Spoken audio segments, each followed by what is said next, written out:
And tonight, state and federal leaders, including House Speaker Mike Johnson, are sharing their experience after surveying the catastrophic damage in western North Carolina. They held a news conference earlier today in the hard-hit area of Biltmore Village to talk about what they saw and debunk some of the misinformation that's been circulating about Helene's aftermath on social media. Here's a look at that and my exchange with these leaders. Rumors and misinformation circulating on social since Helene sent mind-blowing historic amounts of rainfall and flooding across western North Carolina.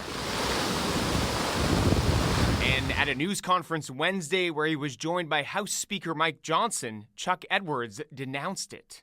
In terms of the rumors that are out there, I attribute that to just good old-fashioned storytelling.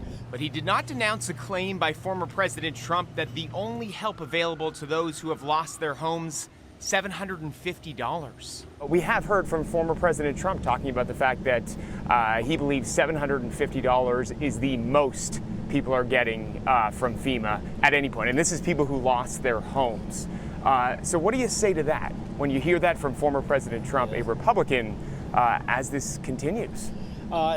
I have found that there's a lot of confusion with the way that FEMA works and the benefits that they offer, how we get people back on their feet. Folks have said that FEMA turned something away or refused to do this or confiscated that, and I found every single one of those to be false. None of them have been corroborated at all. What former President Trump was saying about the 700. We already addressed that. Another question? You didn't. Was it accurate or not? No, you didn't answer. I've already talked about that issue. Is there another question? You're kind of contradicting what. No. Listen. President Trump is expressing his frustration about the lack of resources being provided here.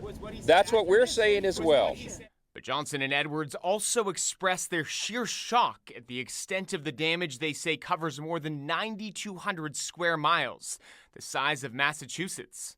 As I've been out traveling the district, looking at the devastation, I've taken many photos and then brought those back home and showed them to folks. And those photos were not the pictures that I saw. Photos just cannot depict accurately what took place. Well, we're here in the heart of Biltmore Village, and this type of damage gives you an idea of the devastation that we're seeing all over the place in this area and all over western North Carolina. You can see all of this debris. I'm 5'10". Look how high up this piles up, and we're seeing this kind of damage all over the place, knocked down power poles. And this is why these political leaders are saying this could take years to rebuild.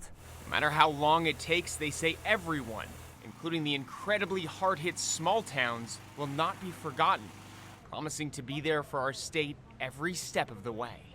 Congress will act in a bipartisan fashion to supply what is needed to help these communities recover. And Edwards says it is a priority for everyone to be unified in the recovery and repair of western North Carolina.